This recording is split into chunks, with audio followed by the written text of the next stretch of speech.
एक कथा में सुनाया करता हूं। कथा में एक ब्राह्मण बालक था, बनारस से पढ़ करके गया तो पिताजी ने उससे पूछा, बताओ पढ़ करके आए हो? बोले हाँ। गुरुजी ने सब पढ़ा दिया? बोले हाँ। बताओ पाप के बाप का नाम क्या है? तो ब्राह्मण बालक ढूंढने लगा सब जगह, पोथियां खोल खोल के। बोले गुरुजी ने ये तो नहीं पढ़ाया, पाप के बाप कौन है?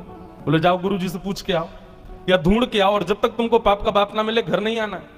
ब्राह्मण बालक बेचारा घूमता घूमता सब जगह पूछता हुआ जा रहा है, कहीं से भी उसको संतोषजन्य उत्तर नहीं मिला। तभी वो एक वैश्या के पास गया। थी वो वैश्या, लेकिन ब्राह्मण बालक को नहीं पता था। सुंदर घर बना था, बाहर गौ माता बैठी है, तुलसी का पौधा लगा है। उसने सोचा कोई वैष्णव का घर है, थोड़ा कुछ अन्न जल ग्रहण कर लेता हूं। भीतर जाकर के जैसे ही बैठा, वैश्या ने जल पिलाया। जल पी करके ब्राह्मण बालक ने पूछा, देवी आप कोई वैष्णव भक्त हो? आपका नाम क्या है? वैश्या ने अपना नाम बताया और कहा, मैं कोई वैष्णव नहीं हूं, मैं इस नगर की वैश्या हूं। जैसे ही बालक ने सुना वैश्या, पानी का गिलास दूर फेंक दिया। ओहो, अब तो मुझे गंगा जल में नहाना पड़ेगा, कपड़े सहित नदी में कूदना पड़ेगा, मैंने बहुत बड़ा अपराध कर दिया, पाप का बाप खोजने निकला था, पाप कर दिया, एक वैश्या के घर का पानी पी लिया मैंने, अरे राम राम राम राम, पुण्यम पापम, कान पकड़ने लगा। जैसे ही जाने लगा, वैश्या ने रोका। मन में सोचा पाप का बाप ढूंढने निकला है बालक, ज्यादा दूर नहीं जाने देते, हम ही मिलवा देते। पैर पकड़ लिए, बोले भगवान आप जैसे लोग भूले भटके मेरे घर आते हैं, ऐसे मत जाइए ना। 3 दिन से आप भूखे प्यासे घूम रहे हैं, पाप के बाप को खोज रहे हैं, क्या पता कितने दिन तक नहीं मिलेगा, 2-4 रोटी खा जाइए, कुछ प्रसाद पा लीजिए।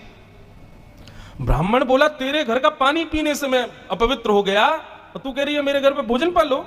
महाराज आपको दक्षिणा में 5 सोने की मोहर दे दूंगी मैं, अगर आप मेरे यहाँ का प्रसाद पाओगे तो। बालक ने मन में विचार किया है तो वैश्या, पाप तो हो ही गया है, जनेऊ तो बदलना ही है, नदी में स्नान तो करना ही है, प्रायश्चित्त तो करना ही है, तो फिर एक संग ही कर लेंगे।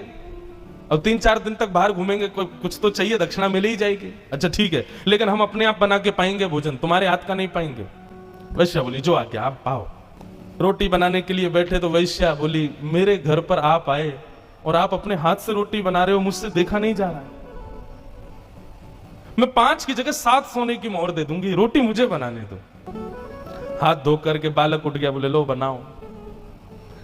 वैश्या ने रोटी आदि बना करके थाली में रख करके सन्मुख पधरा दिया। बालक जैसे ही पाने के लिए बैठा, वैश्या ने हाथ पकड़ लिया, बोले मेरा मन होता है मैं अपने हाथ से आपको खिला दूं। बालक बोला, भाग जाऊंगा, तुम्हारे हाथ का पाऊंगा मैं, तुम्हारे हाथ से खाऊंगा, 15 सोने की मोहर दे दूंगी मैं दक्षिणा। बालक ने मुंह खोल लिया, लो खिलाओ। वैश्या ने कवल तो नीचे रखा और कहा, महाराज अपने पिताजी को जाकर के कह दीजिएगा पाप के बाप का नाम है लोभ। बताइए आप मेरे घर का जल पीना पसंद करते हैं? कभी नहीं।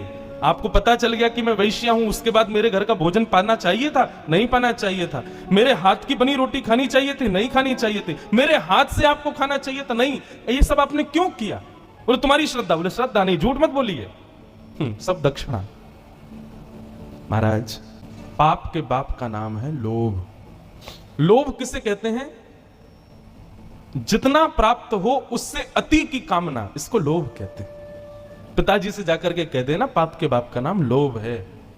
ब्राह्मण बालक ने वैश्या के चरण पकड़ लिए, बोले धन्यवाद, आप तो मेरी गुरु हो, मैंने आपको किस रूप में देखा, पर आपने तो मेरे चक्षु खोल दिए। इसलिए भैया जीवन में पाप से बचना है, लोभ से बचो। यदि कभी आपसे कोई पाप हो जाए तो एक बार एकांत में बैठ के विचार करना कि मैंने कब लोभ किया था। आपको पता चल जाएगा कि आपने लोभ कब किया, क्योंकि बिना लोभ के कोई पाप होता ही नहीं है।